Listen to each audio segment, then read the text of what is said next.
After Truss and Kwarteng crashed the markets, this week's BBC Question Time was a difficult one for the Tories. This was the audience intervention that went most viral. Yeah, I just want to know what the plan is for mortgages, because I was actually in the process of getting a mortgage as a young person, and I was told my initial interest rate would be 4.5%. And I was told today that the lender has pulled that offer, and now the best offer that I can get is about 10.5%. Wow. Yeah, and they're saying that, you need to immediately look at sort of putting your application through, because if you don't, the lenders may even pull these offers. And for me now, as a first-time buyer, I don't think I can now afford to get a mortgage. Yes, yeah. So let's just hear a bit more about that, because that's an extraordinary So I was given this jump. initial rate about 2 weeks ago. So we were in the process of getting all the documentations together, making sure everything is correct, ID and all of those things. And today I was told, the lenders are pulling those offers. Those offers are no longer there. And are they giving you what are they saying to you as to why they're doing that? So they're just saying that the lenders are pulling the offers. That's it. They haven't said anything else. And they said now the best offer that we have is about 10.4%. Right. Does that make you uncomfortable, Paul, Which, as a first-time buyer, you can imagine it's almost that you can't do it. It was really interesting, that reaction I thought from the audience, the way they all drew their breath. That clip wasn't as impactful for me because I've never had a mortgage. So the idea of a mortgage going from 4% to 10% is very abstract to me. My rent went up by 15% this year. So if you just throw these percentages at me, that doesn't make me go, whoa. But if you are someone with a mortgage, then you know what these percentages mean. And as far as I understand it, a mortgage going from 4% to 10% could sort of double your payments because of how these things work. And lots of the country are mortgage holders, right? Most of the country are homeowners. I think about half of them own outright. So they used to have a mortgage, and half of them currently have a mortgage. So this is obviously something which, I don't relate to particularly, but loads of people do. And lots of potential Tory voters do as well. So Tories dominate homeowners in the electorate. Labour are much more dominant in the part of the electorate who rent their homes. So the Tories have done something here which prompts a visceral reaction from homeowners. If interest rates have gone from 4% to 10% for these mortgage offerings because of that mini budget on Friday, you've got all of these people who might vote Tory going like, oh, this is huge. This is the kind of thing that sort of Labour voters might have noticed during the austerity years, but now loads of Tory voters are noticing because the Tories, for some bizarre reason, have decided to screw over their base, which is home-owning Britain. Maurice, I want your take on this. It seems almost suicidal, doesn't it? You can't help but think it's incompetence, because like you say, I can't see any way that they would think this is a good idea. This is their core base. It's like them attacking people who send their kids to private school or something along those lines. It makes no sense. And some of their sort of pundits have been coming out and being quite honest, I think, and saying, I think Truss herself said, I don't care about redistribution, and some of them have been saying sort of, equality isn't actually something to aim for. I think if they were going to be honest and sort of have those sorts of conversations, sure.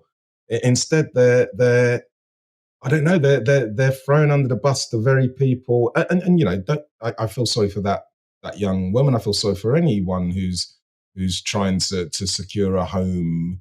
Which often, first time mortgage buyers sometimes are. They're trying to secure a home over their head to get out of this the awful private rented sector. I feel sorry for anyone who's trying to do that. But at the bottom end of the other end of the housing market, there's countless people. We've got 3,500 homeless families in Wandsworth. So something needs to happen with the housing market, and if that means that buy-to-let properties, you were speaking about this earlier, if that means that they become untenable and mortgages become difficult to get, and whatever, and house prices come down. I know you were saying you'd have mixed feelings as someone that works in is on Wandsworth Housing Committee. I would really benefit from house prices becoming more reasonable and allowing the council to sort of buy more affordable housing and things like that. That it wouldn't be a bad thing in the long run for us on that.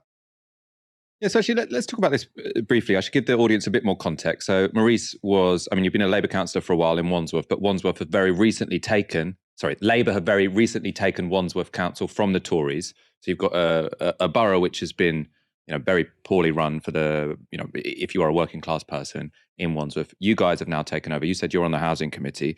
So from your perspective, this issue with mortgage rates going up, potentially buy-to-let sellers selling, potentially house prices going down, how do you think that will affect the people of Wandsworth? Is there a way that Labour can sort of use this situation to actually make housing more available than it was before, or do you think the negatives are going to outweigh the positives here? How are you approaching this?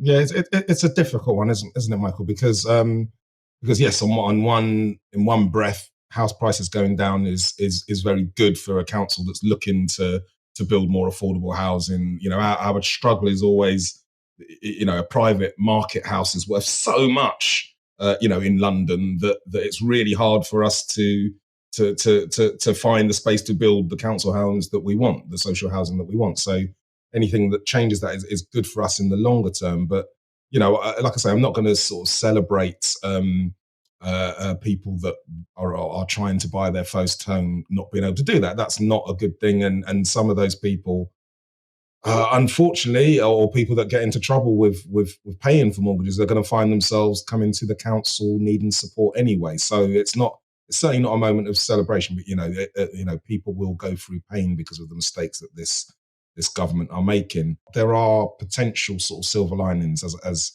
we were saying. If the housing market does lose some of its steam, that has a potential, medium term benefit, I suppose, to affordable house production and acquisition. But yeah, I'm certainly not going to be celebrating people sort of defaulting on their mortgages and getting into trouble, because those are our people too. And so I, mixed feelings, I guess, like you were saying earlier. It's obviously an incredibly complex situation, difficult to navigate. All I can say is I hope, for the sake of the people of Wandsworth, that the people in your council are a bit more competent than whoever is running the Treasury Twitter account.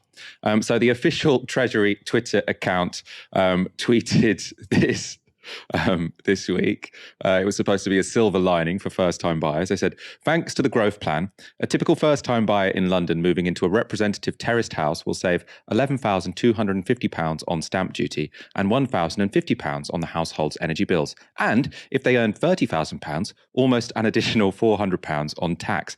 This is around £12,700 in total. So the message here, look, your mortgage rates might be going up, but if you're a first-time buyer, you're going to get £12,700 in tax breaks. So what are you complaining about? There is a problem, though, with this tweet, because to save £11,000 on stamp duty, the house this imaginary person would need to buy would cost £600,000. That's how much houses cost in London. And this typical first-time buyer, we are told, has an income of £30,000 a year. Now, that sounds very implausible, and it most certainly is. If you are on £30,000, the maximum mortgage you can get from a bank is around £120,000, meaning this typical first-time buyer would need to pay a £480,000 cash deposit. So this typical first-time buyer turns out to be not particularly typical. And I would say, again, this is the Tories putting up two fingers to us and taking us all for complete fools. Because if the only person your policy is benefiting is someone who happens to have quite a low income but be sitting on £480,000 in cash, that's a very small section of society. You might have to rethink your electoral strategy there.